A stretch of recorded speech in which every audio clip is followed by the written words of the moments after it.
ang mga kwento ng pag-ibig, kwento ng buhay, at kwento ng pag-asa dito sa Barangay Love Stories. Love Stories. Importante sa buhay na marunong kang kumilatis ng tao na pakikisamahan mo. Dahil meron na sa una lamang magaling pero sa uli ay iiwanan ka rin. Ikaw, kabarangay, marunong ka bang kumilatis ng tao? Dear Papa Dudut, magandang tanghali sa inyo at sa mga kabarangay natin na avid listener ng Barangay Love Stories. Ako nga pala si Milet, hindi ko tunay na pangalan. 35 anyos na ako sa ngayon at isang housewife na nakatira dito sa Bulacan. Panati ko na ako ng programa ninyo sa radyo, ang boses ni Papa Dudut, ang kasalo ko. Tuwing tanghalian at wala akong pinapalagpas na episode ninyo sa radyo maano online. Sa katunayan ay nakikinig na rin po kami araw-araw at bigla akong naisip na magpadala ng sulat sa inyong istasyon. Magsisimula ang lahat noong kabataan ko, Papa Dudut. Lumaki ako na binubuhay ng isang single parent.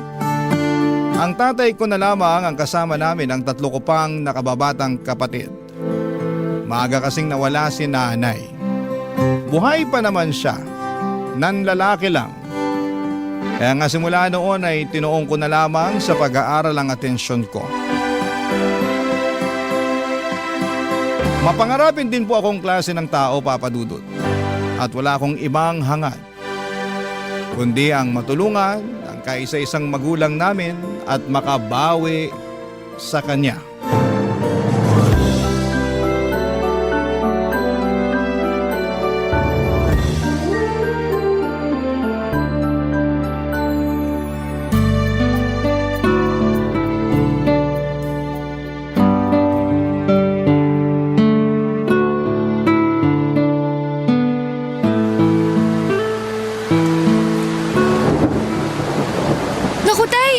Basang-basa po kayo sa ulan ah. Oo nga eh. Saka ko na lang naalala na wala pala akong dalang payong nung malapit na akong makarating sa pinuntahan ko. Kaya nga nagbadali ako pa uwi pero naabutan pa rin ako ng ulan. Kaya nga po eh. Buti pa, ikukuha ko muna kayo ng tuwalya ah. O sige anak, salamat. Tuwalya. Asan na ba yung tuwalya? Ay, eto, nakita ko na. Samahan ko na rin ng damit. Eto na po ang tuwalya at damit. Magpunas at magpalit na rin kayo, tay. Salamat nak. Pero mamaya na ako magpapalit ng damit.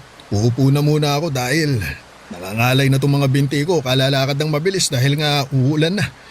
Kulang na lang, tumakbo ako pero hindi ko naman kaya. Ay, kawawa naman ang tatay ko. Sobra-sobra na yung sakripisyo nyo para sa pamilya natin. Maghapon na kayong nagtitinda tapos naaabutan pa kayo ng ulan. Ay, hayaan mo na.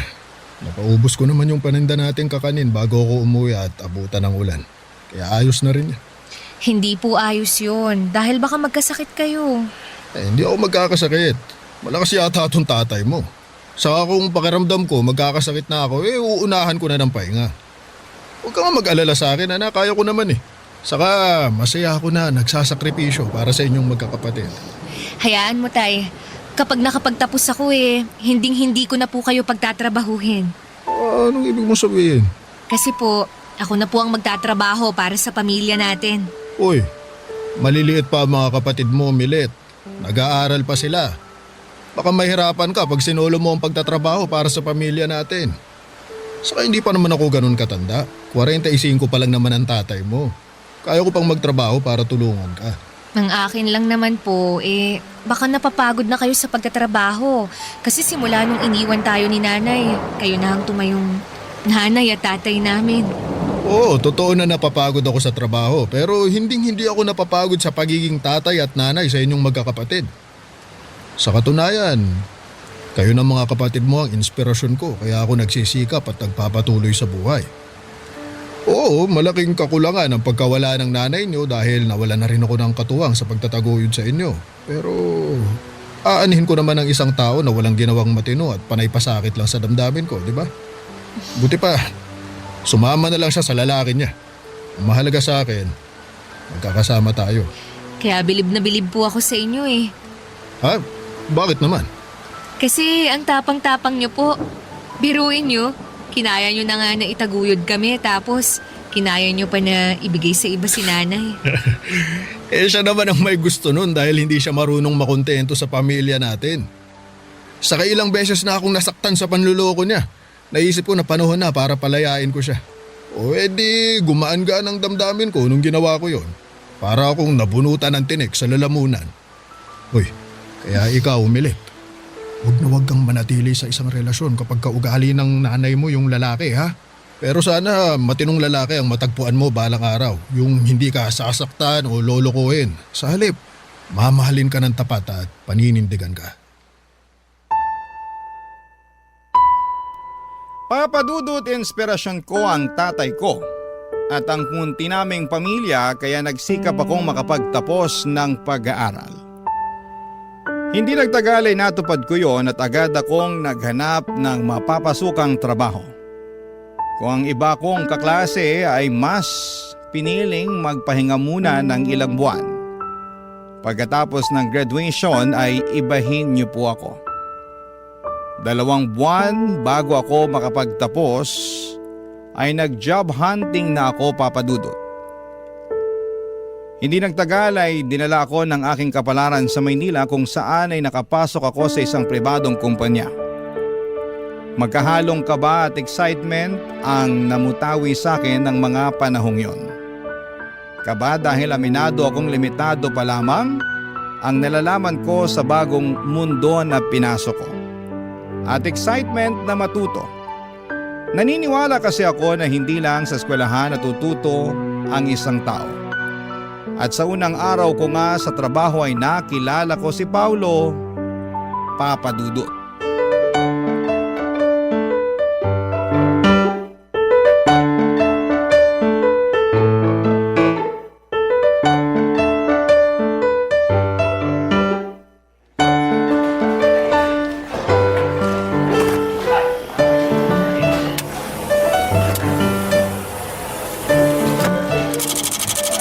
Teka, paano ba paganahin to? Medyo nabobobo ako rito ha. Ay, naku. Teka, kanino ba ako pwedeng magpatulong? Nagmamadali pa naman yung bisor ko na makuha tong mga pinapa-photocopy niya. Hello there, beautiful. What's up? May problema ba? Ako ba yung tinawag mong beautiful? Wala naman ako nakikitang maganda sa paligid bukod sa'yo. Kaya ikaw yung sinasabi ko maganda. Bigla naman akong nahiya. Bakit ka naman mahihiya? Saka huwag kang yumuko. Hindi ko makita yung kagandahan mo eh. By the way, Paolo nga pala, taga-IT department. Diyan lang sa gilid yung table ko. Kaya nga natanaw kita eh. Kako, mukhang may problema ka. Nice to meet you, Sir Paulo. Naku, Paolo na lang. Huwag na yung sir na yan. Sige. Ikaw, ano bang pangalan mo? Ako si Milet, taga-marketing naman. Bago lang ako rito. Unang araw ko panghala ngayon eh. At tama ka, dahil namumroblema na ako dito sa photocopy machine na to. Ayun, hindi ko kasi alam kung paano ko to gamitin eh. Sana hindi mo ko husgahan at sabihang taga-ibang planeta ha. Bakit ko naman sasabihin yun eh? Nakakalito naman talagang gamitin yan. Saka unang araw mo pa lang. Normal yun. Makakapag-adjust ka rin. Buti pa, turuan na lang kita kung paano gamitin yan. Okay? Akin na yung ipo-photocopy mo. Ayan. Salamat. Ganito lang gagawin mo. Lagay mo tong papel dito sa feeder. Tapos, check mo muna kung may papel sa tray para sa pagkokopyahan mo. Meron naman. Nilagyan ko na kanina. Okay yan. Tapos, iset up mo na yung size dito sa screen. Yan ang hindi ko alam. Okay lang yan. At least ngayon alam mo na. Oo nga eh. Salamat ah. Wala nga naman. Pagkatapos mong iset up, pwede mo nang pindutin dito para mag-photocopy na. Yan. Wow, ganun lang pala yun. Ang galing ah. Oo, automatic na yan. Di mo na kailangan isa-isahin kasi mas matagal yun. Siguruhin mo lang na walang staple wire yung mga papel mo kasi kakainin yan. Matatagalan ka. Noted. Ayan, tapos na. Grabe, ganun lang pala yun kadali. Salamat talaga ah. Wala yun. Pero tinandaan mo ba yung mga tinuro ko? Oo naman, para sa susunod hindi na ako mahihirapan. Pag nahirapan ka, pwede mo naman akong istorbohin dun sa table ko para magpatulong. Naku, nakakahiya naman sa'yo. Huwag kang mahiya kasi trabaho ko naman yun. Saka, masaya ako na tumulong sa mga magagandang babae na kagaya mo. Naku, binobola mo lang yata ako eh. Uy, hindi ako bolero ah. Nagsasabi lang ako ng totoo. Malapit na palang mag-lunch. May kasabay ka na bang kumain? Wala pa nga eh. Wala pa rin kasi akong kakilala rito. Meron na. Gusto mo, magpakilala ulit ako sa'yo? Hindi na kailangan, kilala na kita no. O kung ganun, pwede ba kitang yayain mag-lunch? Wala rin kasi akong kasabay eh. Saka kung ayos lang sa'yo, syempre. Ayos lang naman. Yun. Yan, may kasabay na ako. Hintayin na lang kita sa kantin mamaya ah. Sige. Ibigay ko lang tong mga papeles na to sa bisor ko. Papadudot, gwapo, matangkad, matangos, ang ilong, maputi at makinis ang balat. Ganyan ko po ilalarawan si Paulo.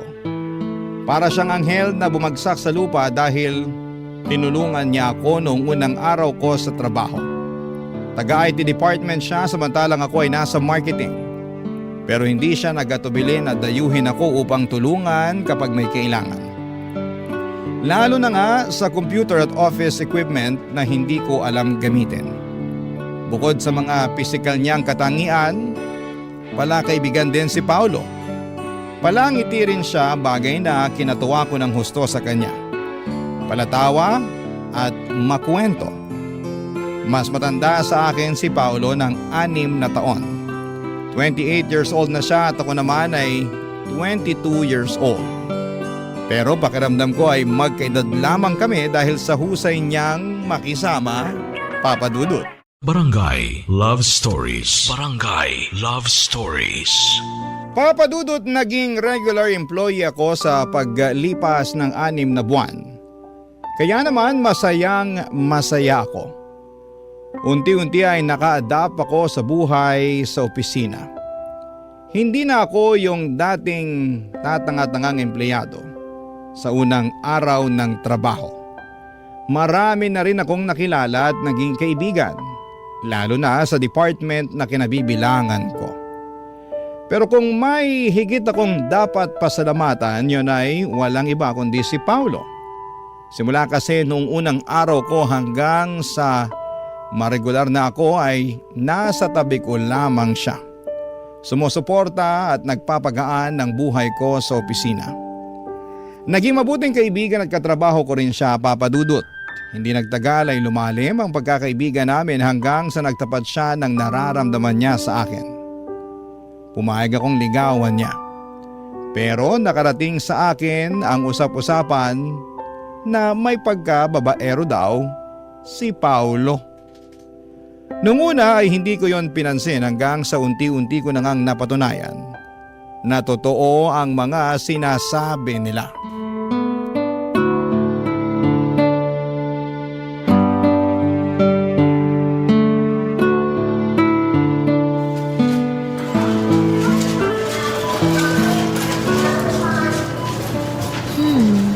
Bili kaya ako nitong sauce na to.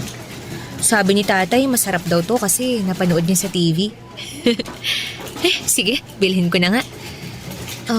Tapos ano pa nga bang kulang? Teka. Kuha na rin ako ng mga dalata para may stock sa bahay. Sumipa si baby? Sige nga, pahawak nga nun dyan mo, ma. Ayan o, dali. Paano? Nararamdaman mo ba? Oo nga, sumipa nga. Hello, baby. Excited na si daddy na lumabas ka. Ako rin. Paulo! Milet? Sino yung babaeng yan, mahal? Katrabaho ko lang, mahal. Hi, Milet. Nag-grocery ka rin pala rito? Oo. Pero ngayon pa lang naman. Narinig ko kasi na mura raw ang mga paninda rito kaya sinubukan ko. Oo, totoo naman. Lagi nga kami dito ni Krista eh. Hindi mo ba ako ipapakilala sa katrabaho mo, mahal? Oo, syempre. Ipapakilala kita. Nga pala, Milet, si Krista. Fiancé ni Paolo. Nice to meet you, Milet. Nice to meet you rin. Buti pa, mauna na ako kasi marami pa akong bibilihin eh. Sigurado ka ba? Bakit naman hindi? Ha? Kanina ka pa, Paolo, Nakita mo lang yung katrabaho mo na wala ka na sa wisyo kausap? Ano sinasabi mo? Hindi Hindi raw, pero halatang halata kaya sa'yo. Excuse me lang pero maiwan ko na kayo. Hoy, Milet, ayusin mo lang, ha? Ha? Ano nga ayusin ko? Yung buhay mo. Kung ayaw mo ng gulo, layuan mo si Paolo. Teka nga! Teka, Krista. Wala namang ginagawang masama si Milet, kaya wag mo na siyang awayin, mahal. Buti pa, pumunta na tayo dun sa cashier. Magbayad na tayo ng mga pinamili natin, ha? Bakit tayo magbabayad hindi pa nga tayo tapos mamili?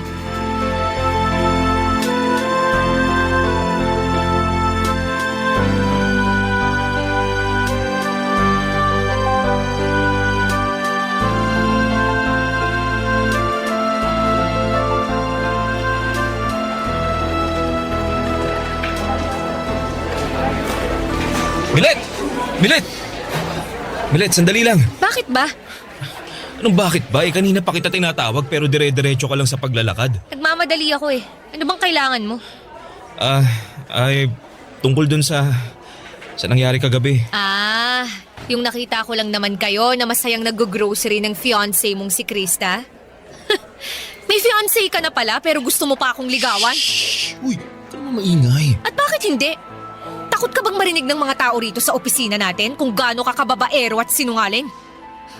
Para sa kaalaman mo matagal ko nang naririnig na babaero ka, pero hindi ako naniwala ron. And guess what? Mukhang tadhana nang gumawa ng paraan para malaman ko ang totoo. Pasensya ka na kung nagsinungaling ako sa'yo. Wala nang magagawa yung pasensya mo kasi nangyari na. Grabe ka, Paolo. Buntis na yung fiancé mo pero nakuha mo pang lokohin. Ano bang pumasok dyan sa kukote mo? Bakit mo nagawa yun sa kanya? Baka hindi mo lang maintindihan pag kinuwento ko eh. Komplikado kasi yung relasyon namin ni Krista. Alam mo, hindi ko na rin naman gustong alamin dahil wala na akong pakialam. Kaya wag mo na ako ulit lalapitan. Kasi naiinis ako sa'yo. Ayoko pa naman sa tao yung sinungaling at manluloko. Diyan ka na nga!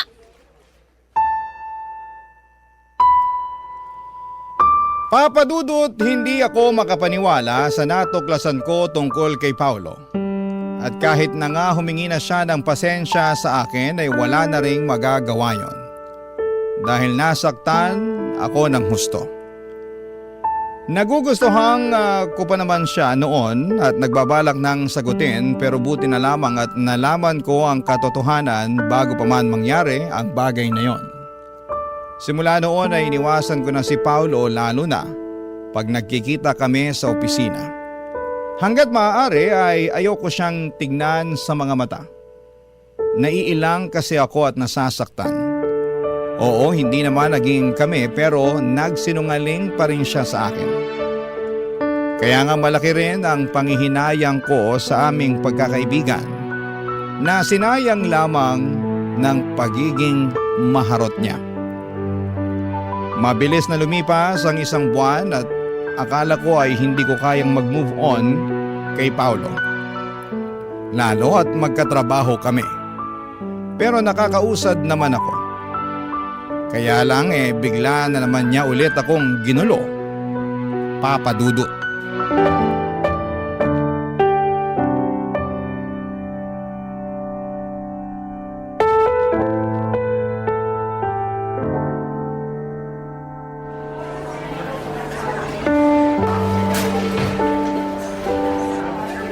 Milet, pwede bang kausapin mo na ako? Kinakausap naman kita. Oo nga, pero tungkol lang sa trabaho. Ano pa bang pag-uusapan natin bukod sa trabaho? Wala naman na, di ba? Meron kasing... Kasi ano eh... Ano? Kasi... hiwalay na kami ni Krista. Ano? Matagal ko na talaga siyang gustong hiwalayan pero... Hindi ko magawa dahil nga magkaka-baby na kami. Hindi ko naman talaga siya mahal eh. Masyado kong nasasakal sa kanya. Napaka-control freak nun. Pero nakiusap siya sa akin na aayusin namin ang relasyon namin. Magbabago raw siya kaya nagstay ako alang-alang sa baby namin. Sinubukan ko naman na maging okay kami pero wala. Wala na talaga akong nararamdaman sa kanya. Hindi yan ang nakita at narinig ko dun sa grocery. Ang sabi mo, excited ka nang lumabas ang baby niyo ni Krista. Tapos bigla mo akong lilinyahan ng ganyan, ha? Tsaka bakit mo ba sinasabi sa akin ang bagay na yan? Eh wala naman akong pakialam dun. Sinabi ko kasi ikaw ang rason kung bakit ako nakipaghiwalay sa kanya. Ako? Oo. Kasi mahal kita. Nababaliw ka na. Nababaliw na nga ako siguro pero yun talagang nararamdaman ko eh. Naging duwag ako na makipaghiwalay kay Krista bago ko pa aminin sa'yo yung nararamdaman ko. Kaya naman nakapagsinungaling ako. Tsaka inaamin ko yun kaya nga humihingi ako ng tawad sa'yo. Wala rin namang magagawa yung paghingi mo ng tawad dahil nasaktan mo na ako. Tapos ngayon, ang lakas pa talaga ng loob mo na sabihin sa akin na mahal mo ko kung kailan nakaka-move on na ako sa'yo. Lalo mo lang akong sinasaktan sa ginagawa mo eh. Milet, pasensya ka na talaga. Hindi ko sinasadya pero hindi ko rin naman kayang pigilan yung nararamdaman ko. Mahal kita. At gusto ko sanang humingi ng isa pang pagkakataon sa'yo. At sa tingin mo, ibibigay ko pa yun sa'yo? Oo. Kasi naniniwala ako na may nararamdaman ka pa rin para sa akin. Meron nga, pero puro na lang galit at inis. Patawad talaga, Milet. Naging padalos-dalos ako. Kaya nga napag-isip-isip ko na itama yung mga pagkakamali ko. Hiniwalayan mo si Krista para ayusin yung sa atin? Iyon ba yung sinasabi mong tinama mo ang pagkakamali mo? Oo. Eh paano yung magiging anak nyo? Ha? Ano? Huwag mong sabihin na nakalimutan mo na yung magiging anak nyo. Hindi. Pero nag-usap na kami ni Krista na pananagutan ko pa rin yung bata. Susustentuhan ko pa rin dahil ako pa rin naman yung tatay niya eh. Hindi ko naman tatakasan yung anak namin. Gusto ko lang talagang maging malaya kay Krista at sa relasyon namin. Dahil pag hindi ko ginawa yun eh, baka masiraan na ako ng ulo.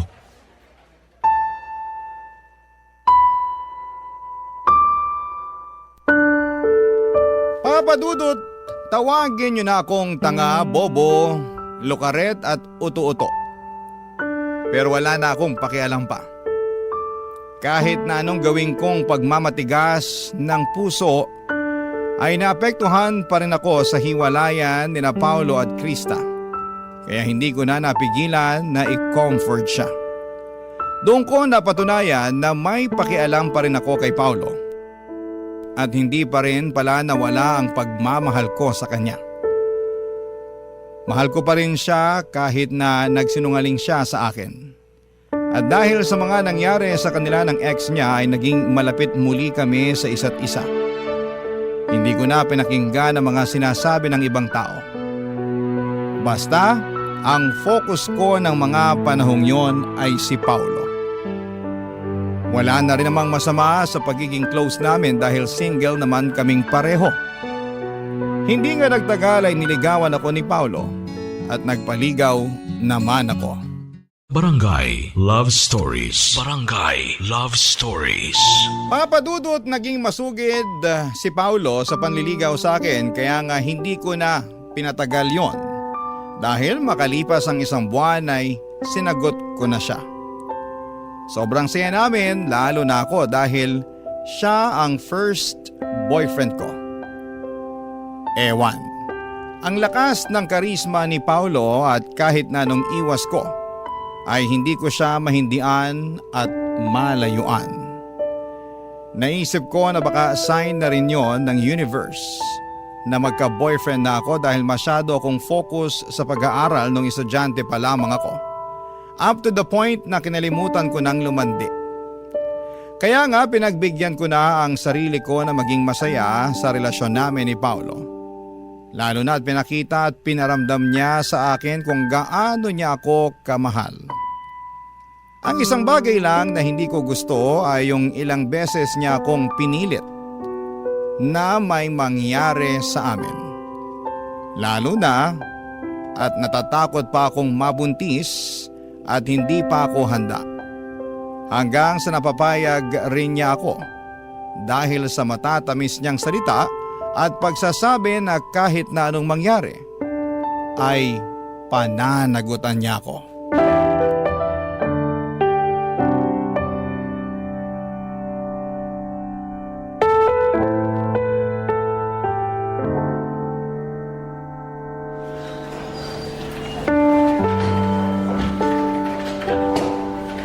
Paolo, may sasabihin ako sa'yo. Ano ba yun? Kita mo, dami-dami kong tinatapos na trabaho eh. Dalihan mo na, istorbo ka. Sobra ka naman, break time naman ah. Masyado ka naman yatang masipag. Bulag ka ba o ano? Ang dami kong ginagawa oh. Kung hindi ko pa babawasan yan, siguradong matatambakan ako. Tapos sumabay ka pa talaga. Ano ba problema mo? Sabihin mo na yung sasabihin mo para matapos na. Paolo, buntis ako. Ano? Anak naman yung tuknini. Paano nangyari yun? Paanong nangyari yun? Sigurado ka na bang buntis ka? Oo! Kasi 3 beses na ako nag-pregnancy test. At lahat lumabas na positive. Oh, eto, nasa bulsa ko. Tingnan mo para malaman mong nagsasabi ako ng totoo. Ayan, tingnan mo. Tingnan nga. Buwisit naman buhay to. O bakit ka ba nagagalit? Hindi ka ba masaya na magkakababy na tayo? Yung mukhang to, tingin mo masaya? O bakit ka nga nagagalit? Kasi wrong timing naman yung pagbubuntis mo eh. Ang dami-dami ko ng problema, dumagdag ka pa. Kasalanan ko ba yun? Ikaw naman yung bumuntis sa akin, ha? Sabihin mo hindi. Di ka ba nakikinig? Ang dami-dami ko ng problema, gusto mo isa-isahin ko pa sa'yo? Tingin mo, paano ko susuportahan yung 2 bata? Sige nga. Hirap na nga ako dun kay Krista dahil napaka-demanding tapos dumagdag ka pa talaga. Sobra ka naman sa akin. Hindi ko rin naman to ginusto. Nagtiwala lang naman ako sa'yo kaya nagawa kong ibigay ang sarili ko ng buong buo. Alam mo ano magandang gawin? Palaglag na lang natin yung bata. Anong sinabi mo? Milit naman eh. Bingi ka ba o ano? Kakainis ka, paulit-ulit tayo. Sabi ko, ipalaglag natin yung baby dyan sa tiyan mo. Total, di pa rin naman tayo handang maging magulang eh. Nasisiraan ka na ba ng ulo? Basta, hindi ko pa nanagutan yung nasa sinapupunan mo. Ayoko sa batang yan. At kung ipipilit mo pa rin sa akin, mabuti pa maghiwalay na lang tayo. Sige, mamili ka. Ako o yung pinagbubuntis mo.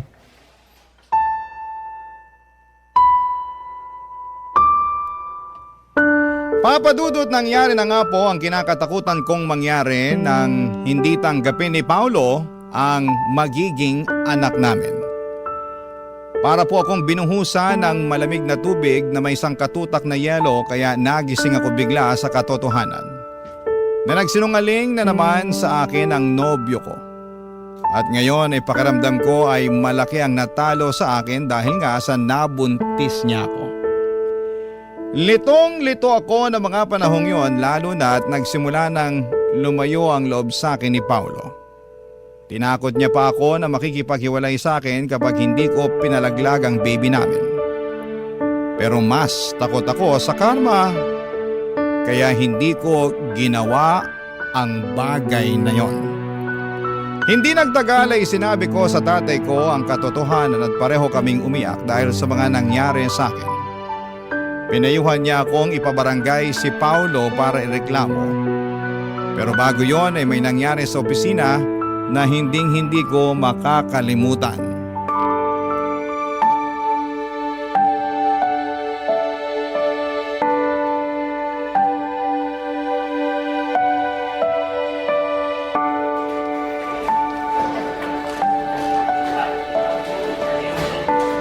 Krista? Anong ginagawa mo rito sa opisina namin? Ikaw talagang pinunta ko rito dahil nang gigigil ako sa'yo, malandi ka! Ano ba sa tingin mong ginagawa mo? Ano pa? E di tinuturuan ng leksyon ng mga katulad mong higad! Ahas! Ano bang kasalanan ko sa'yo, ha? Malaki! Dahil inagaw mo lang naman sa akin si Paolo! Wala akong inaagaw sa'yo. Hiwalay na kayo ni Paolo, di ba? Oo! At dahil yun sa'yo, nung nalaman ko yun, wala akong ibang naisip kundi ang saktan ka! At wala akong paki kung mapatay pa kita! Aray! Bilit! Bakit ko gagawin yun? Eh dapat lang naman yan sa babaeng yan! Pwede ba, Krista? Tapos na tayo. Alubayan mo na ako. Ano ba yan? Eh magkakababy na tayo, di ba? Hindi na ba talaga natin pwedeng ayusin ang relasyon natin? Nag-usap na tayo. Wala nang pag-asa na maayos ang relasyon natin. Walang pag-asa dahil sa babaeng yan! Oo! Nagmamahalan kami ni Milet, kaya pabayaan mo na lang kami. Ayoko! Hindi ko kayo hahayaang maging masaya! Ha? Dapat sa yung babae ka, sinasabunutan! Kakalbunutan ang ahas ka! Tigilan mo ako, Krista! Napakawalang yama! Ikaw ang walang hiya! Malandi! Mga agaw! Hindi ako malandi! At wala akong inagaw sa'yo! Ano ba, tumigil na nga kayo? Pinagtitingin na tayo ng ibang tao. Nakakaya kayo. Krista, tama na sabi. Bitiwan mo si Milet. Bitiwan mo na! Wisit naman! Aray! Paulo, ano ba? Itiwan mo nga ako! Doon ka nga! Milet, ayos ka lang. Huwag mo akong hawakan! Milet naman, bakit mo ako sinampal? Kulang pa nga yan! Dahil kasalanan mo ang lahat ng to! Paano ko naging kasalanan si Krista ang nanggugulo? Kasalanan mo! Kasi masyado kang malandi! At kasalanan ko rin! Kasi nagpauto ako sa'yo! Pero na-realize ko na malaking pagkakamali talaga na binigyan pa kita ng tsansa na mapalapit sa akin. Sana talaga umiwas na lang ako sa'yo noon nung may pagkakataon pa.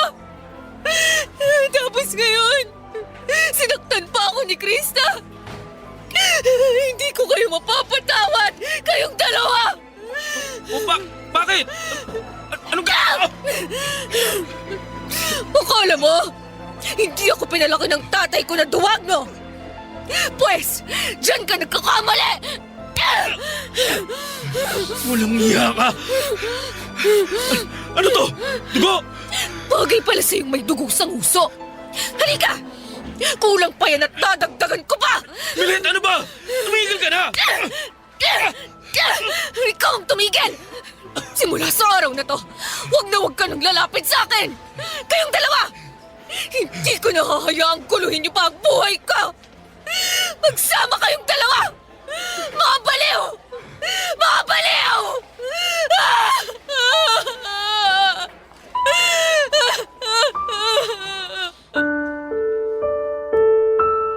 Papa Dudut, hindi ko na nagawang paguntugin ang ulo ni na Paulo at Krista dahil may mga dumating ng security guard para umawat sa amin.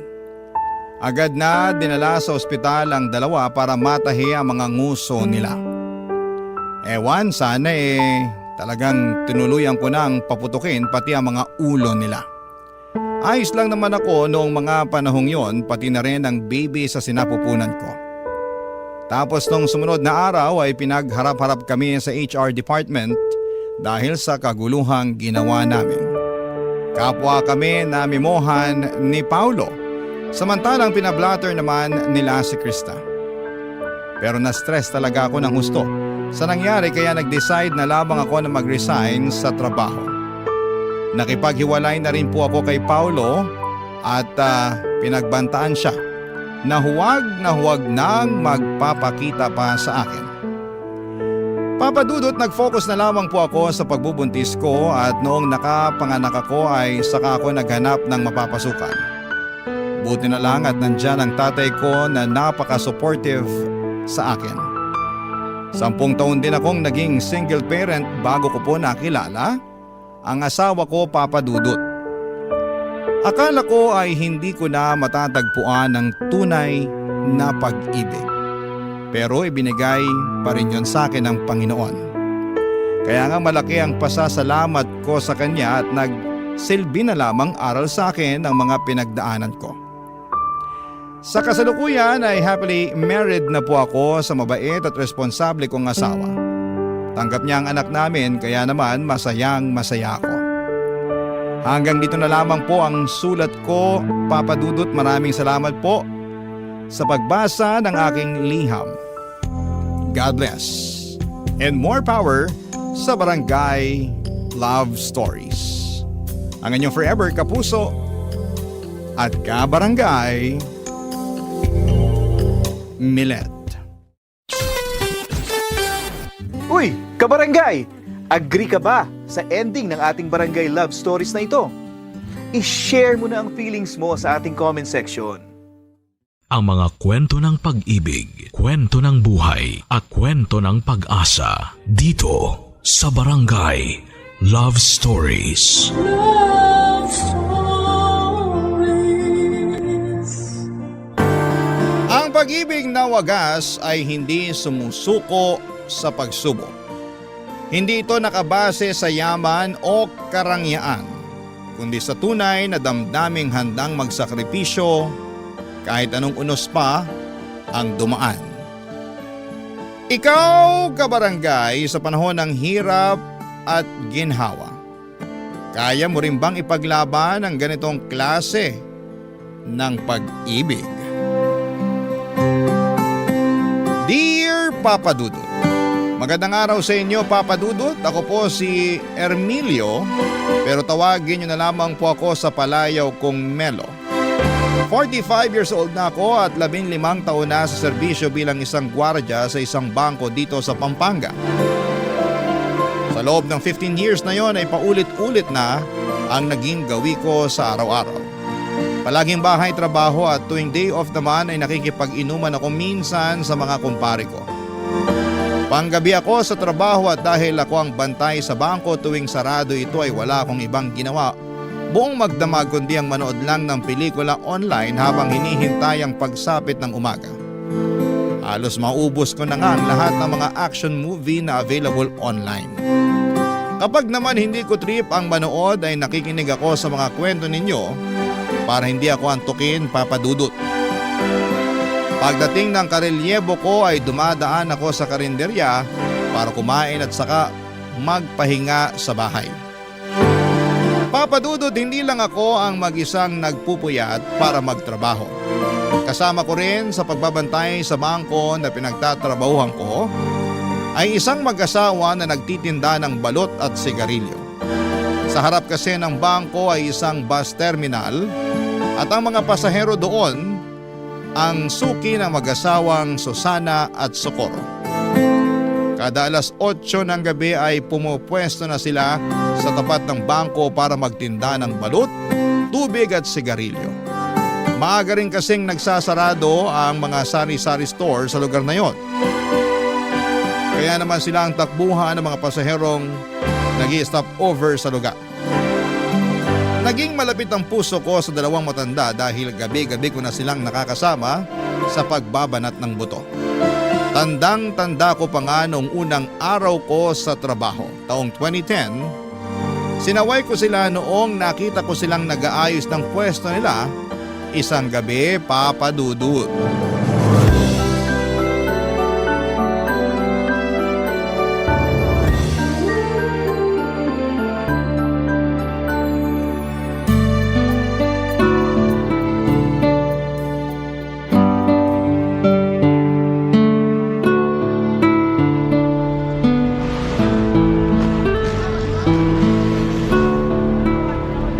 Itali mo ng maayos yung payong para hindi liparin. Paano liliparin? Wala namang hangin. Kine-question mo pa ako, itali mo na nga lang. Hindi natin hawak ang panahon. Baka mamaya biglang lumakas ang hangin. Ito na, itatali ko na. Mawalang galang na po, Nay, Tay. Bawal po kayong magtinda rito. Pag-aari po ng bangko tong lugar eh. Hindi po kayo pwedeng pumesto rito. Ay anak, matagal na kaming nagtitinda rito.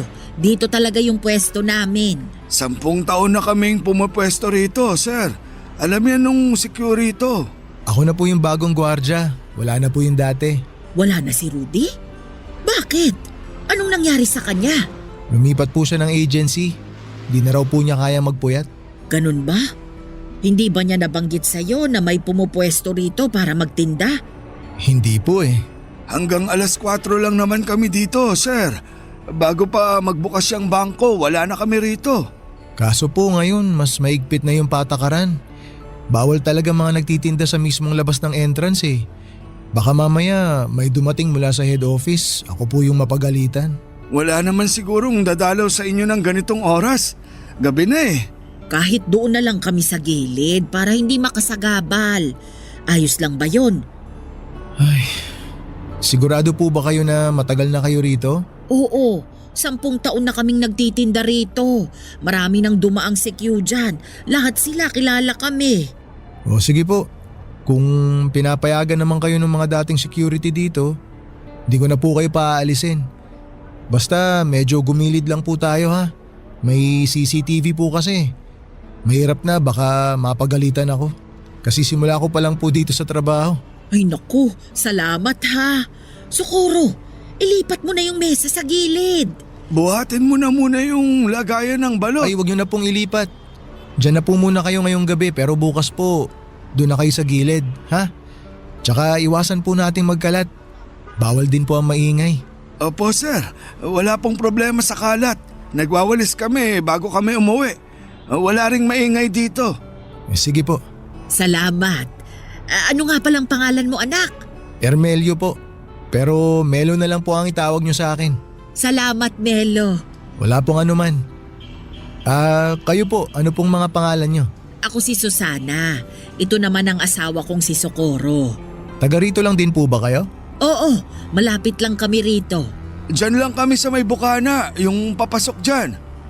Ganun po ba? Ilang taon na po kayo? 60 na ako. Ako naman +5. Bale 65 po. Oo, mas matanda ako sa kanya ng 5 taon. Bakit naman po hanggang ngayon nagtatrabaho pa kayo? Hindi po ba dapat nagpapahinga na lang kayo sa bahay niyo? Naku, kung hindi kami magtitinda, saan kami pupulot ng pangkain? Kailangan naming kumita para may pambili kami ng ulam. Wala po ba kayong anak? Meron, marami. 5 silang lahat. Nasaan po sila? Bakit hindi po sila magbanat ng buto? May kanya-kanya na silang pamilya eh. Kami na lang nitong asawa ko yung magkasama sa bahay. Ganun po ba? Di wala na kayong kasama sa bahay niyan. Wala na. Kami na lang dalawa ni Socorro ang magkasama. Sabi ko nga sa kanya, tumira na lang kami dun sa bahay ng bunso namin eh. Kaso ayaw ng asawa ko. Bakit naman po? Magiging pabigat pa ba kami sa bunso namin? Wag na. Kaya naman namin ang sarili namin eh. Nasa 60 na kami pero malakas pa naman kami. Mabuti naman po kung ganon pero dapat sa edad nyo pong yan. Yung natitirang lakas nyo, ini-enjoy nyo na lang po eh. Parang yung nanay ko po, hindi ko na siya pinagtatrabaho ngayon. Maswerte yung nanay mo, sir. Kasi may mabait siyang anak. Kami. Naku, itong si Socorro. Sisiraan pa ang mga anak namin. Wala tayong magagawa kung maging mga anak natin naghihirap. Pero kahit na, ilang taon natin silang inalagaan tapos iiwan lang nila tayong… Ay nako, katulad ng sinabi ko, wala na tayong magagawa pa. Desisyon nila yon. Relax lang po kayo. Huwag po kayo mag-aaway. Ganito talaga kami magsagutan pero hindi kami nag-aaway. Siya, sige po. Maiwan ko na po kayo dyan para hindi ko na po kayo maabala. Kung may kailangan po kayo, doon lang po ako nakapwesto. Doon po banda sa sulok. Salamat anak. Salamat sir. Huwag niyo na po akong tawaging sir. Melo na lang po. Maliit na matanda si Nanay Susana, maikli ang buhok nito na medyo nakukuba na. Tuwing nakikita ko siya ay parang lagi siyang galit pero kapag kinausap mo na siya ay sobrang palatawa siya at madaldal. Ang asawa naman itong si Tatay Socorro ay payat at maliit din katulad ni Nanay pero malakas pa rin siya. Lalo na sa mga pagbubuhat ng mga inilalako nila. Mas mahiyain si Tatay Socorro kesa kay Nanay Susana pero mas naging close ko si Tatay dahil pareho kaming mahilig manood ng action movies. Naawa ko sa sitwasyon ng mag-asawa. Kaya naman hinayaan ko na lamang silang pumwesto sa harapan ng bangko. Total ay gabi naman na at sarado na ito. Nung una ay taga-masid lamang ako sa dalawa, si Tatay Socorro ang unang nagbabantay sa pwesto nila. Mula alas 8 ng gabi hanggang alas 12 ng madaling araw ay nakaupo siya sa lumang plastic chair at binabantayan ang tinda nilang balut, tubig at sigarilyo. Samantala ay natutulog naman sa likuran nito si Nanay Susana. Nakapwesto siya sa bisikletang may sidecar na siyang gamit-gamit nila sa pagbibitbit ng kanilang lamesa at malaking payong para hindi sila mahamugan. Pagsabit naman ng hating gabi ay papalitan ni Nanay Susana si Tatay Socorro sa pagbabantay para makapagpahinga ang asawa niya. Siyang nagbabantay hanggang sa alas 4 ng umaga. Siya na rin ang nagwawalis ng mga kalat at nagliligpit ng mga gamit nila. Saka niya gigisingin ang asawa niya para makauwi na sila at makapagpahinga. Hindi nagtagal ay naging malapit din ako sa mag-asawa sa mga sumunod na buwan na pagsama-sama namin sa iisang lugar. Tuwing inaantok ako ay nakikipagkwentuhan ako sa kanila at doon ko nalaman ang love story nila, Papa Dudut.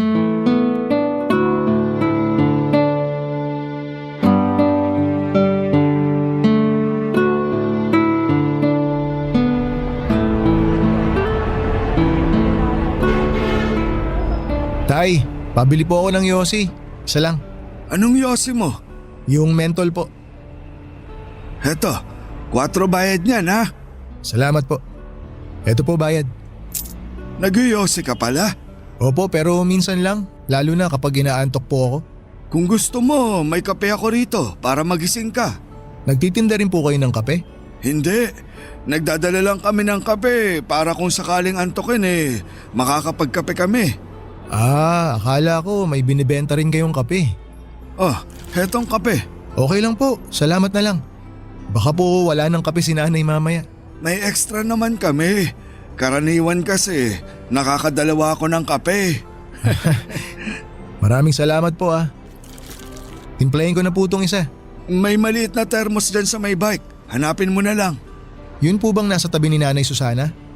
Oo, yun nga. Kunin ko na po. Ay sige, mamaya ako natitimplahin. Sarap po ng tulog ni Nanay. Oo nga Napagod siguro kanina sa bahay.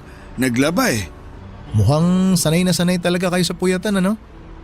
Ilang taon na po ulit kayo nagtitinda rito? Nasa 10 taon na rin siguro. Hindi ko na maalala kung kailan kami nagsimula Paano naman po kayo nagsimula? Bakit nyo naisipang magtinda rito? May sari-sari store dati si Susana. Kaso nalugi. Nung umalis sa bahay yung bunso namin, nagpasya yung asawa ko na magtinda na lang ng balot dito sa may terminal. Tapos may mga naghahanap ng sigarilyo. Kaya nagdagdag na rin kami ng sigarilyo tsaka tubig na rin. Kumusta naman po ang kitaan? Sakto lang para sa aming dalawa. Kahit papano, kumikita naman kami ng sapat para may pambili ng bigas. Minsan, kung matumal ang benta, kumakain kami ng kangkong na tanim ng asawa ko. Marami yung tanim sa bahay Meron siyang talong, sili, kamatis. Kung ano yung mga gulay na nasa bahay kubo na kanta, meron siya. Para po mas tipid, no? Ako nga gusto ko rin magtanim para may mapagkukunan ng ulam kapag kinapos.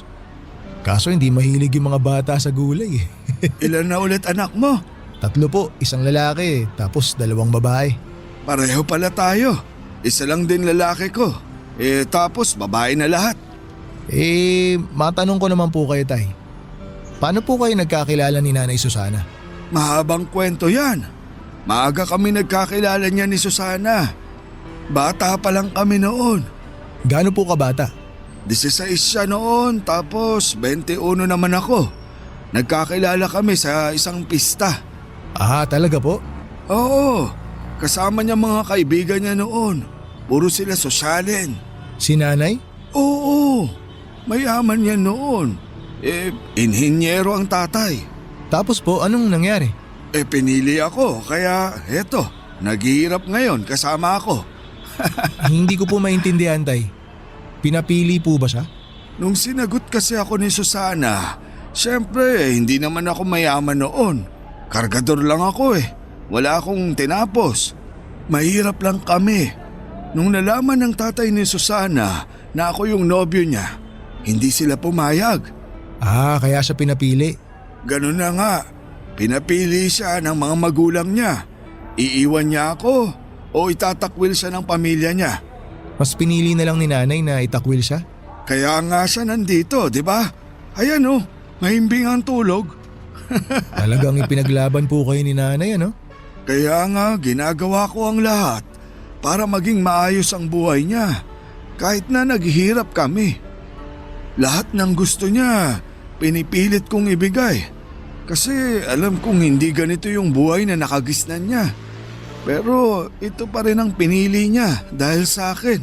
Wala po bang pagsisisi si Nanay Susana sa ginawa niya? Wala siyang sinasabi sa akin pero may mga pagkakataon na ramdam ko na parang nagsisisi siya sa pinili niyang buhay. Minsan nga, nakokonsensya ako eh. Bakit naman po kayo nakokonsensya? Kasi huli na nung napagtanto ko na hindi pala sapat yung pag-ibig lang para magkaroon ng magandang buhay. Hindi sapat na mahal niyo ang isa't isa. Minsan, napapaisip ako, kung hindi ako pinili ni Susana, siguro maganda na ang buhay niya ngayon. Pero kita ko naman po tay na masaya si Nanay sa piling niyo. Tuwing magkasama kayo, naiinggit nga ako kasi ang sweet niyo pa rin tingnan. Kita ko sa mga mata niyo kung gaano niyo kamahal ang isa't isa. Kasi yun na lang ang meron kami. Wala kaming yaman.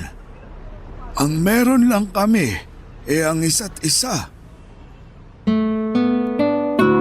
Naantig ako sa love story nila Nanay Susana at Tatay Socorro.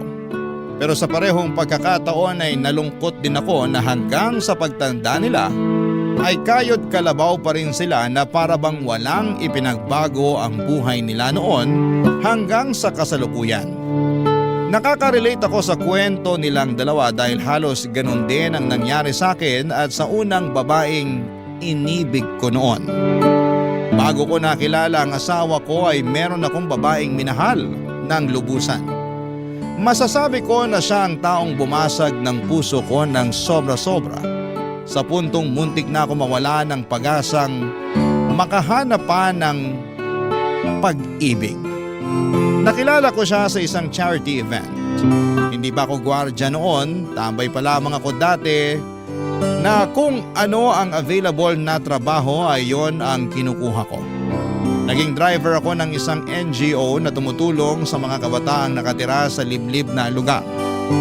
Miyembro siya ng naturang NGO at siya ang nanguna sa charity event na yon. Nasa passenger seat ko siya noon at sa kahabaan ng biyahe namin ay doon ko siya nakilala. Simula noon, Papa Dudu, tuwing kailangan nila ng driver ay ako na ang kinokontak nila. Hindi na mabilang ang charity na ginawa namin noon. Hanggang sa nagka-developan kaming dalawa.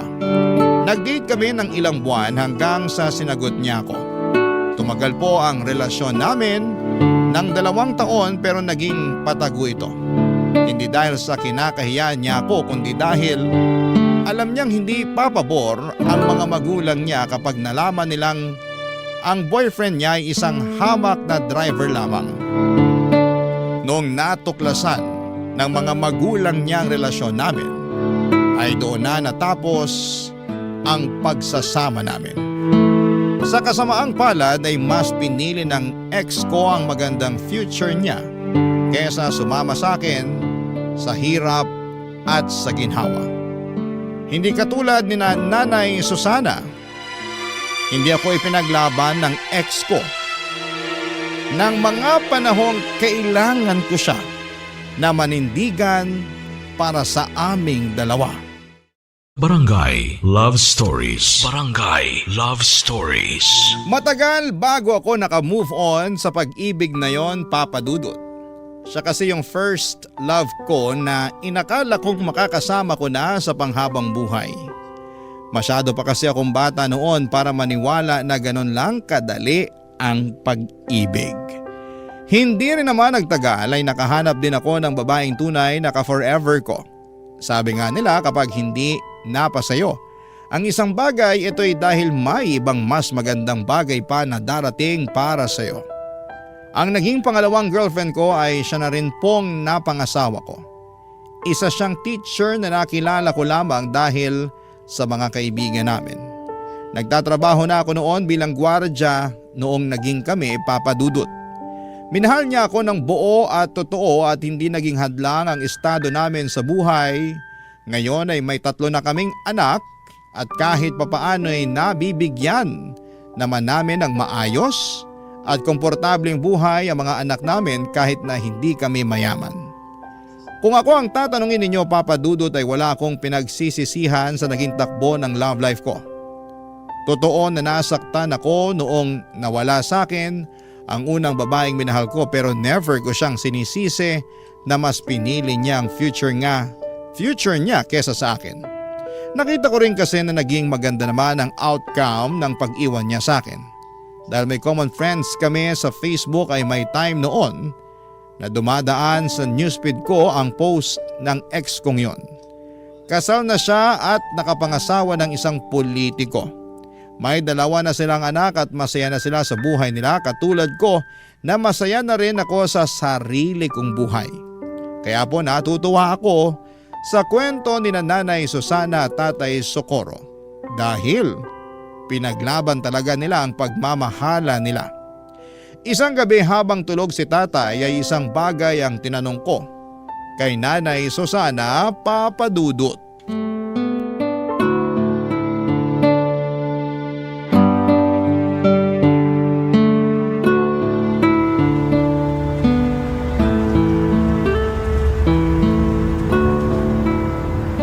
Nay, tulog na ba si Tatay Socorro? Naku, tulog na. Bakit?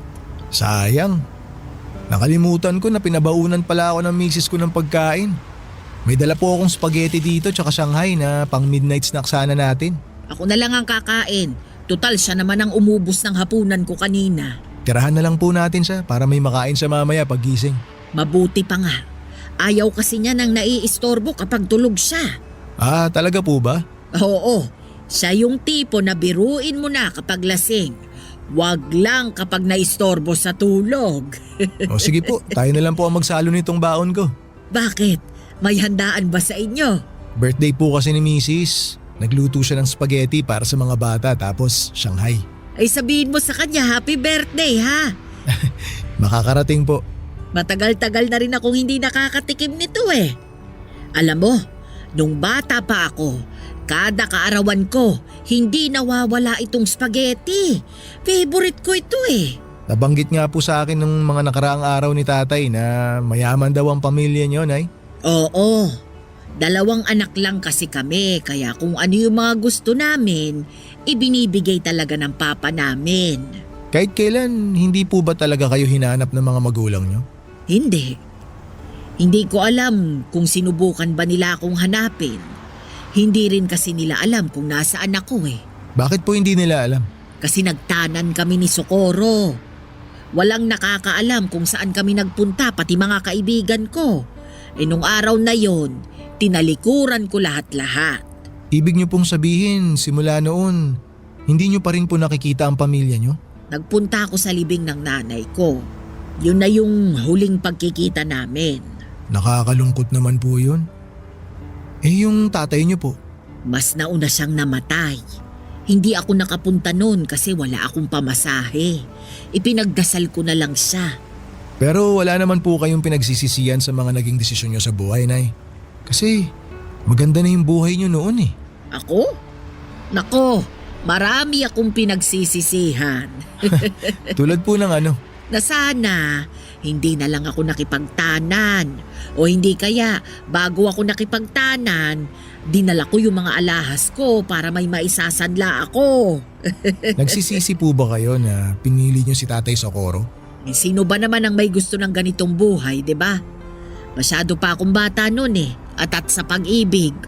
Akala ko kakayanin ko lahat kasi kasama ko ang taong minamahal ko. Pero hindi pala ganun yun. Iba ang realidad sa mga pelikulang napapanood natin. Kung babalik po kayo sa nakaraan, Nay, tingin niyo ba iibahin niyo yung naging takbo ng buhay niyo? Hindi. Wala akong babaguhin. Ah, wala po. Akala ko po ba… Hindi naman porket nagsisisi ako. Ibig sabihin nun gusto ko nang burahin yung mga nangyari sa buhay ko. May mga pagsisisi ako, pero wala akong babaguhin. Alam mo kung bakit? Bakit po? Kasi naging masaya ako. Yun yung isang bagay na ayaw kong mawala sa akin. Masaya ako na si Socorro ang napangasawa ko. Masaya ako na nagkaroon kami ng maraming anak. Masaya ako na sa kabila ng hirap ng buhay, magkasama pa rin kami hanggang ngayon. Masaya ako kasi napatunayan namin sa mga magulang ko na kaya naming magtagal kahit wala kaming itinatagong yaman. Lahat ng sayang yon ay dahil kay Socorro. Nakakatuwa naman po yun. Kaya ikaw, sundin mo kung anong nasa puso mo, ipaglaban mo, pero gamitin mo rin ang utak mo para sa ikabubuti, hindi lang ng sarili mo ha, kundi pati na rin ng pamilya mo. Opo, Nay. Tatandaan ko po yung mga sinabi niyo. Sa panahon ngayon ay malimit na lamang akong makakita ng mag-asawang sabay tumatanda. Katulad nila Nanay Susana at Tatay Socorro ay dalangin ko rin na makasabay ang asawa ko hanggang sa pagtanda ko. Parang napakahirap na rin kasing makahanap ng kabiyak. Nasasamahan tayo hanggang sa pagtanda natin. Kung hindi nasisira ang relasyon ng mag-asawa dahil sa pangangaliwa, minsan ay mas maaga namang kinukuha sa langit ang isa. Kaya maswerte ang mag-asawa dahil napanindigan nila ang pangako nila sa bawat isa na magsasama hanggang sa pagputi ng mga buhok nila. Nakakainggit dahil hindi yon nagawa ng mga magulang ko. Maaga kasi kaming iniwan ni tatay matapos siyang malunod. Noong mga bata pa lamang kami dala ng kalasingan. Nasa dagat kami noon at nagsiselebrate ng birthday ng kapatid ko. Nagiinuman sina tatay kasama ang mga kapatid nito noong nagpaalam siya para umihi. Makaraan nga ang ilang minuto ay hindi na siya bumalik pa. Noong hinanap namin siya ay nakita siya ng tiyuhin ko na nakadapa sa buhanginan.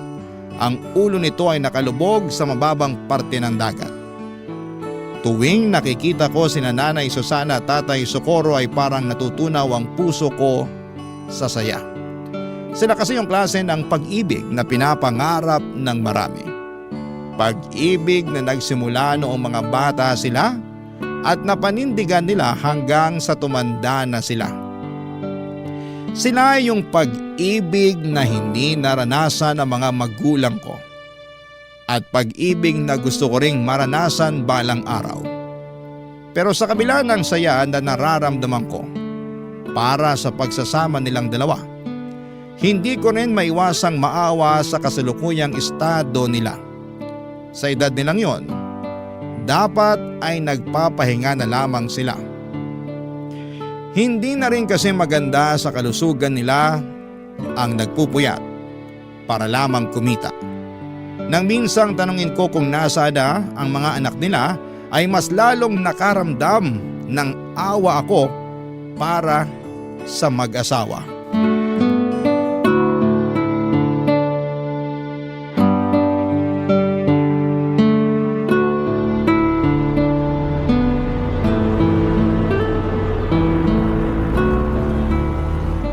Melo, ano yung pinapanood mo? O Tay, kayo po pala. Hali po kayo rito, maganda tong pinapanood ko. Bagong upload lang. Si Eddie Garcia ba yan? Opo. Tabi nga tayo. Total wala pa namang bumibili. Sige po. Matumal talaga kapag ganitong oras, no? Oo, mamayang 12:00 pa yung dating ng sunod na bus. Talagang kabisado niyo na po yung pagdating ng mga bus ah. Dekada ba naman na akong nagtitinda rito? Kabisado ko na ang lahat. Wala po ba kayong ibang trabaho noon? Meron. Dati akong konduktor, tapos naaksidente ako. Kaya hirap na akong makabiyahe ng malayo. Buti po kinaya niyo na buhayin yung mga anak niyo, no? Marami yun ah. May sari-sari store kami noon. Yun yung negosyo ng asawa ko. Ang lakas nun dati, kaso nalugi. Bakit naman po nalugi? Maraming gumaya eh. Sunod-sunod na nagkaroon ng sari-sari store dun sa lugar namin. Kaya ayun, nagkaagawan ng suki. Kaya po ba dito na lang kayo nagtinda? Ganun na nga. Buti po nakaya niyo pa rin suportahan yung pamilya niyo noon, no? Kahit na ganito lang yung trabaho niyo. Sa awa ng Diyos, nakaya naman namin. Tuwing umaga, naglalabas si Susana. Ako naman, nagpapataya ako noon ng weteng. Doon namin kinuha yung mga pinangtustos namin sa mga anak namin. Tapos nagpupuyat pa po kayo sa gabi? Oo, wala kaming magagawa. Mataas pangarap namin para sa mga anak namin eh. Napagtapos niyo po silang lahat? Hindi, pero may 3 kaming napagtapos. Yung panganay, pangalawa, tsaka yung bunso. Nasa na po sila ngayon? Bakit parang bigla na lang nila kayong iniwan? Yung panganay, nurse sa abroad. Dinala siya doon ng asawa niya. Kaso parang nakalimot na eh. Maganda na kasi buhay nila doon. Yung pangalawa naman, namatay sa aksidente sa motor. 24 lang siya noon. Yung pangatlo, nagtana naman. Nagmana sa amin. Yung dalawa po, tay, nasaan? Yung pangapat, may sarili ng pamilya. Marami din sila, kaya problema din nila yung pera. Yung bunso, yun yung tumutulong sa amin noon. Pero simula nung nagkapamilya, medyo nagigpit na rin ang sinturon. Wala naman po ba kayong tampo sa kanila na para bang pinabayaan na lang nila kayo ni nanay? Wala naman. Ang mahalaga sa amin nagampanan namin ng maayos yung trabaho namin bilang magulang. Ayaw din naman namin ni Susana na humingi ng tulong sa mga anak niya kasi alam niya na may mga kanya-kanya na rin silang buhay. Kahit hirap na yun, ayaw niyang maging pabigat sa ibang tao. Nakakalungkot naman po yun. Kung ganun ginawa sa akin ng mga anak ko, malulungkot ako. Mantakin nyo tay pinalaki ko sila ng maayos tapos bigla na lang nila akong iiwan kapag nakatayo na sila sa sarili nilang mga paa. Yun naman talaga yung trabaho natin bilang magulang Yung tulungan sila. Hindi nila obligasyon na ibalik yung mga sakripisyo natin sa kanila. Kahit na. Para sa akin lumalabas na wala silang utang na loob kapag ganun. Wala naman talaga dapat silang utang na loob Hindi naman nila ginusto na ipanganak sa mundong to. Tayo mismo ang nagdesisyon noon. Kaya tayo dapat ang mag-alaga sa kanila. Tama po kayo pero sabi ko nga po tay, nakakalungkot. Hindi rin naman siguro mahirap para sa anak na magbalik ng utang na loob sa magulang Sa tingin ko parang obligasyon ng anak yun. Hayaan mo na sila. Ang mahalaga naman nasa maayos na ang kalagayan nila. Masaya sila, malusog, buo ang pamilya, okay na yun. Yun po talaga yung pinaka-importante tay no? Basta nasa maayos na lagay ang mga anak, masaya na rin ang mga magulang. Tama ka dyan. Ay tay, may bibili po ata. Sandali. I-post mo muna yung pinapanood natin. Sige po tay, post ko lang. Antayin ko kayo. Halos kay edad ko lang ang panganay na anak nila Nanay Susana at Tatay Socorro. Kaya naman parang anak na rin ang naging turing nila sa akin. Dahil hindi na nila nakakasama ang mga anak nila ay sa akin na lamang nila ibinubuhos ang pag-aalaga na hindi na nawala sa ugali nila simula noong naging magulang sila. Ganon talaga siguro kapag naging magulang na. Likas na sa amin ang alagaan at bantayan ang mga taong halos kaedad lang ng mga anak namin. Sa mga sumunod pang 8 taon ay naging katulong na ako nila Tatay Socorro sa pagtitinda.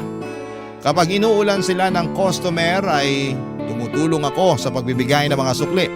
Lalo na't noong mga panahong yun ay medyo mahina na rin ang paningin nilang mag-asawa. Sa sobrang pagiging malapit ko sa kanila ay dinadalhan pa nila ako ng hapunan para makasabay ko silang kumain bago sila magtinda. Papa Dudut, marami ang naitulong ng mag-asawa sa buhay ko. Bukod sa mga nakakasama at nakakausap ako or nakakausap ko sila sa pagbabantay buong magdamag ay sila na rin ang naging karamay ko noong namatay ang nanay ko. Kung hindi dahil sa kanila ay mag-isa kong haharapin ang kalungkutan gabi-gabi habang nasa trabaho ko. Pero dahil sila ang nakakasama ko tuwing nasa trabaho ako ay nabawasan ang lumbay na nararamdaman ko kahit papaano. Sila nanay at tatay ang tumulong sa akin para maayos ko ang problema naming mag-asawa noong nagkaroon kami ng matinding awayan. Kamuntikan na nga kami maghiwalay noon pero dahil sa kanila ay binigyan nila ng kalinawan ng utak ko. Ang mga payo nila ang sumalba sa relasyon naming mag-asawa. Papa Dudut, hindi biro ang 15 years na pinagsamahan namin nila Nanay Susana at Tatay Socorro. Sa tagal at lalim ng pagsasama naming tatlo, hindi ko ine-expect na darating din pala ang araw kung kailan magkakahiwalay-hiwalay kaming tatlo, Papa Dudut. Barangay Love Stories. Barangay Love Stories. Marami na akong alaala kasama sina Nanay Susana at Tatay Socorro na kung sisimulang kong ikwento ngayon ay aabutin tayo ng maraming araw. Pero bilang ibinahagi ko na rin ang kwento nila sa inyo, Papa Dudut, ay magandang i-share ko na rin sa inyo ang ilan sa mga hindi ko malilimutang memory kasama ang dalawang matanda. May pagkakataon noon na kahit maulan at may bagyo ay lumalabas pa rin sila para magtinda. Inabutan kami noon ng baha na umabot hanggang binte. Hindi na nila noon kayang makauwi ang mag-asawa dahil sa lakas ng buhos ng ulan at bugso ng hangin. Ang ginawa ko kahit bawal magpapasok sa bangko ay pinasilong ko na muna sila sa loob pansamantala kahit na pinagalitan ako ng management pagkatapos noon. In-invite ko rin sila noon na nang nagdebu ang panganay ko. Sobrang saya nila Nanay Susana noon dahil marami silang pagkaing na i-take home. Palabirong tao si Nanay at kahit na marami silang problemang pinagdaraanan ay lagi pa rin siyang humahagalpak sa tawa maski na sa mga maliliit at simpleng biro lamang. Kapag naman bored si Tatay Socorro ay tumatabi siya sa pwesto ko para samahan ako sa panonood ng pelikulang pinapanood ko. Kapag may bibili ay nagmamadali siyang magtinda para wala siyang makaligtaan sa pinapanood namin. Karaniwan ay mga 90s action films ang pinapanood namin. Marami pa kaming masasayang alaala at ilan lamang yon sa kaya kong ibahagi ngayon. Papa Dudut, taong 2023 ay doon na po nagbago ang lahat. Ilang linggong hindi nagtinda ang mag-asawa. Akala ko noon ay hindi sila nagtinda dahil maulan lamang noon pero sa isang gabi mag-isa lang na dumating si Tatay Socorro sa dati nilang pwesto. Nang tanungin ko kung nasaan ang kabiyak niya ay doon ko na nalaman ang masamang balita. Isang balita na nagpaluha sa akin.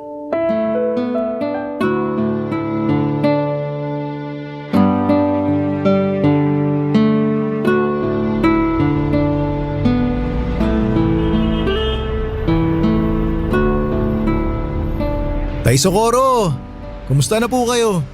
Ilang linggo rin kayo nawala ni Nanay Susana ha? Mabuti naman ako, Melo.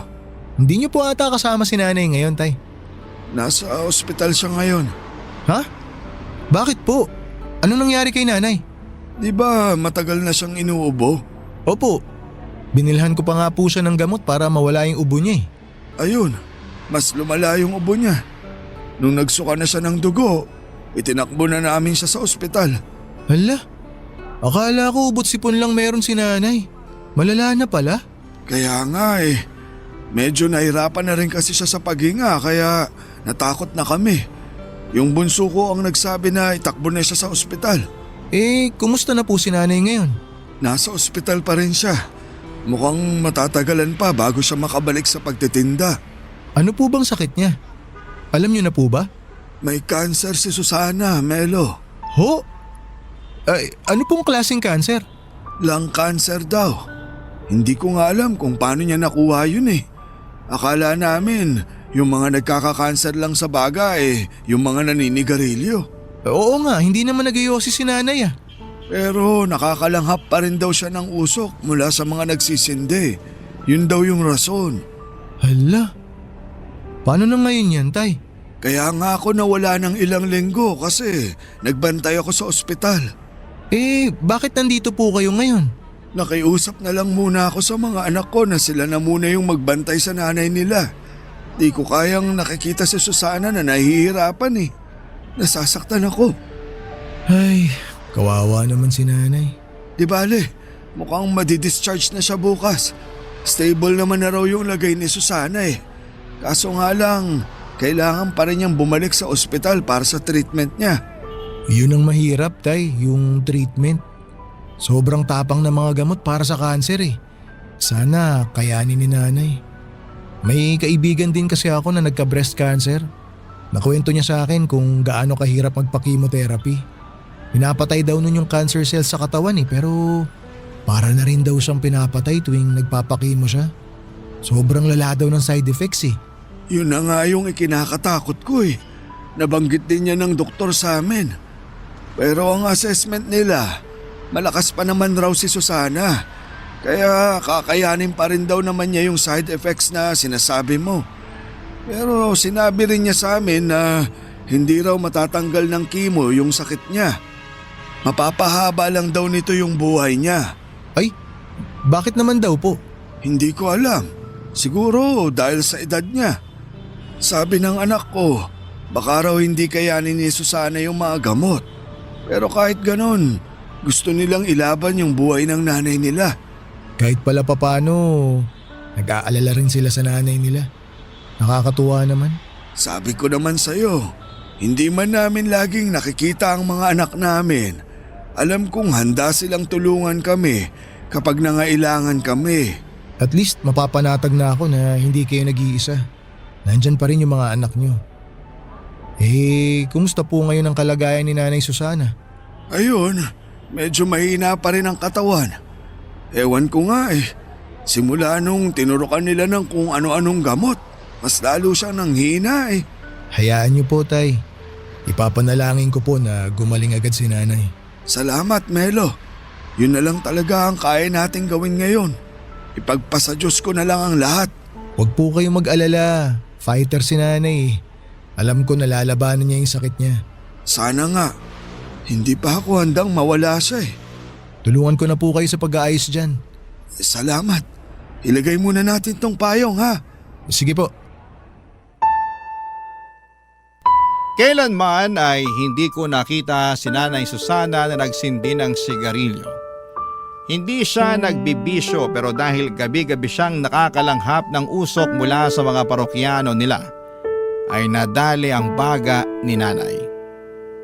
Doon lang nila nalaman na kahit na hindi pala naninigarilyo ang isang tao ay pwede pa rin itong tamaan ng komplikasyon sa baga na dulot ng usok nito. Ang tawag doon, Papa Dudut, ay second-hand smoking. Sa katunayan, mas malala pa nga daw ang epekto ng second-hand smoking sa iba kesa sa mismong tao na humihit-hit nito. Noong nalaman nilang may cancer si Nanay Susana ay nagtulong-tulong ang mga anak niya para maipagamot siya. Kaso nga lang ay mahal ang mga treatment na kinakailangan ni Nanay, lalo na't late stage na ang sakit niya. Sa mga unang buwan ay nagawan pa nila ng paraan ng mga gastos sa ospital. Pero kalaunan ay nawalan din sila ng mapanghuhugutan. At para hindi mahirapan ang kanyang pamilya, si Nanay Susana na mismo ang nagdesisyon na huwag nang ituloy ang treatment niya. Masyado na raw siyang matanda para ipaglaban pa ang buhay niya. Isa pa ay hindi na raw nito kinakaya ang mga side effect ng treatment niya. Tanggap na niya na hanggang doon na lamang ang buhay niya. Kaya mas pinili na lamang niyang maghirap ng mag-isa kaysa idamay pa ang pamilya niya. Nakakalungkot na parang sumuko na lamang si Nanay Susana sa buhay pero naiintindihan ko kung bakit mas pinili niyang tumigil na lamang sa pagpapagamot. Mahirap kasing lumaban kung ikaw mismo ay walang pera para ipaglaban ang sarili mong buhay. Gusto ko mang makatulong noon ay wala naman akong ekstrang pera na maipapahiram sa mag-asawa dahil maging ako ay sapat lang ang kinikita para sa sarili kong pamilya. Tanging panalangin na lamang noon ang naitulong ko para kay Nanay Susana.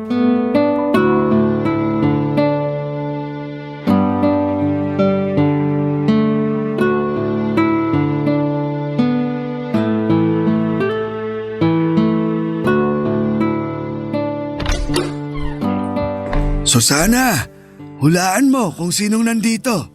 Sino? Ako po to, Nay. Si Melo. Ay, ikaw ba yan, Melo? Anong ginagawa mo't naparito ka? Wala naman po. Gusto ko lang po kayong makita ulit. Namiss ko kayo eh. Matagal na kayong hindi nagpapakita sa pwesto. Kailan po kayo babalik? Nako, Mukhang malabo nang mangyari yan. Bakit naman ho?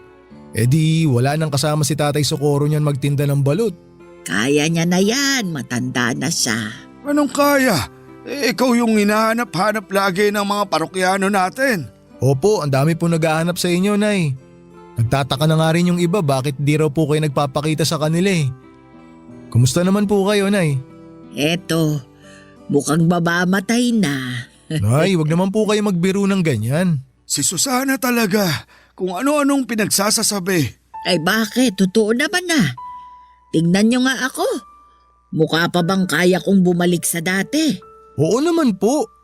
Makakabalik po kayo sa dati. Magtiwala lang po kayo. Makikita nyo, mabilis kayo makaka-recover. Nako, hindi na ako umaasa dyan. Bakit naman, Nay? Tumigil na ako sa pagpapagamot. Inaantay ko na lang na malagutan ako ng hininga. Si Nanay talaga, oh. Abay, totoo. Nakikita mo ba ang itsura ko? Ang payat-payat ko na. Hirap na nga akong makatayo ng mag-isa eh. Medyo sumeksi nga po kayo eh. Pero alam ko naman po na makakabalik pa rin kayo sa dati. Tiwalang-tiwala po ako sa pag-aalaga sa inyo ni Tatay Socorro eh. Hindi ba, Tay? Oo naman. Wala eh. Gusto ko mang mabuhay pa ng matagal. Diyos na mismo ang nagpasya. Hindi mo naman alam kung yan talaga ang gusto ng Diyos eh. Bakit mo siya pinapangunahan? Hanggang ngayon ba, Socorro? Hindi mo pa rin matanggap na mamamatay na ako? Hindi. Kailanman, hindi ko tatanggapin na mamamatay ka na. Mas mabuti pang ako na lang yung mamatay kaysa ikaw. Tignan mo to, ang drama. Nako, bakit po ba patay ang pinag-uusapan natin? Wala pong mamamatay kahit isa sa inyo kasi matagal pa po tayong magkakasama. Melo, matanda na ako. Hindi ko nakakayanin pang labanan tong sakit kong to. Yung mga mas bata nga sa akin nadadali pa eh. Partida nagpapagamot pa ang mga yon. E paano na lang ako na matanda na nga, tumigil pa sa pagpapagamot. Ang bilis nyo naman pong sumuko, Nay. Habang humihinga, huwag po kayong mawala ng pag-asa. Tanggap ko na malapit na kaming magkita ni kamatayan. At saka kahit ngayon pa kami magharap, hindi ako natatakot. Hindi po kayo natatakot na mamatay, Nay? Hindi. Tingin ko, nagawa ko naman na lahat ng kailangan kong gawin sa buhay eh. Masaya ako sa naging takbo ng buhay ko. Kaya handa na ako. Ang totoo niyan, hindi takot yung nararamdaman ko ngayon eh. Alam mo kung ano? Ano po? Lungkot. Nalulungkot lang ako kasi iiwan ko na yung asawa at mga anak ko. Hindi ko na makikitang lumaki yung mga apo ko. Hindi ko na matutupad yung pangako ko kay Socorro na magsasama kami sa hirap at ginhawa. Matagal mo na akong sinamahan sa hirap. Hindi mo na kailangang isipin yun. Melo, may hihilingin lang sana akong pabor sa'yo. Sige po, Nay. Ano po ba yan? Ikaw nang bahala sa asawa ko ha. Bantayan mo siya. Siguraduhin mong nakakakain siya sa tamang oras. Huwag po kayong mag-alala. Ako na pong bahala kay Tatay. Parang sira talaga tong si Susana eh. Bakit mo ko ibinibilin sa iba? Alam niyo po, Nay, ang lungkot ng pinag-uusapan natin. Pwede po bang ibahin natin yung pinag-uusapan? Yung masaya po sana para good vibes naman. Oo nga naman. Hindi pumunta si Melo dito para mag-iyakan tayo. Papadudot mabilis na humina ang katawan ni Nanay Susana sa mga sumunod na buwan hanggang sa isang araw ay nabalitaan ko na lamang na pumanaw na siya. Para ako nawalan ulit ng ina sa pangalawang pagkakataon. 4 na buwan lang ang itinagal ni Nanay bago siya binawian ng buhay. Ang dating masayang mag-asawa na gabi-gabi nagtitinda ng sigarilyo at balot ay mag-isa na lamang. Noong natapos ang shift ko sa unang araw ng burol ni Nanay Susana ay sa kanila ako dumiretso para magbigay ng respeto. Kitang-kita ko sa mga mata ni Tatay Socorro ang labis na kalungkutan sa pagkawala ng kanyang asawa. ang dating tahimik na si tatay ay mas naging tahimik pa. Pagkatapos ng libing ay unti-unting bumalik sa dating gawi si Tatay Socorro.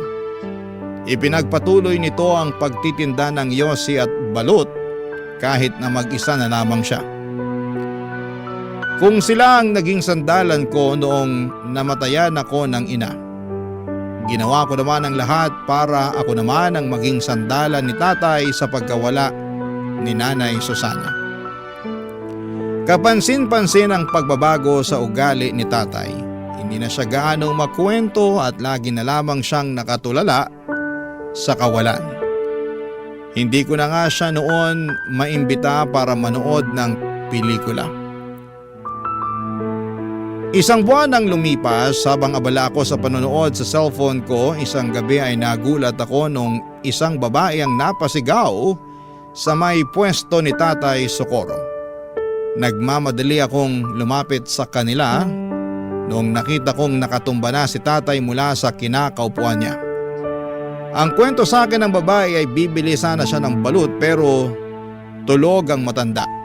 Sinubukan niya itong alugin para magising pero sa halip na magising ay natumba siya. Agad akong tumawag ng tricycle at tinakbo namin si tatay sa ospital pero idiniklara siyang wala ng buhay. Namatay siya nang hindi namin namamalayan. Papadudot atake sa puso raw ang sanhi ng pagkamatay ni Tatay Socorro. Siguro'y ganon talaga nila kamahal ang isa't isa ni Nanay Susana na hindi nila kayang mapaghiwalay. Isang buwan lang ang pagitan ay sumunod kaagad si tatay kay Nanay Susana. Ngayon tuwing nakikita ko ang dati nilang pwesto ay napapangiti na lamang akong mag-isa habang binabalikan ang mga masasayang alaala naming tatlo.